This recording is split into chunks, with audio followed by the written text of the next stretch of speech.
subframe replacement. What a job. First time doing it, took me 10 hours. A lot of rusty bolts.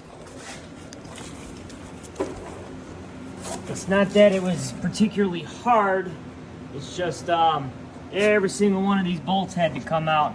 If I had new bolts, this could be cut, the time could be cut in half if you could just yank it all out. But yeah. Got to remove the shocks, all these bars, the brakes. Yep.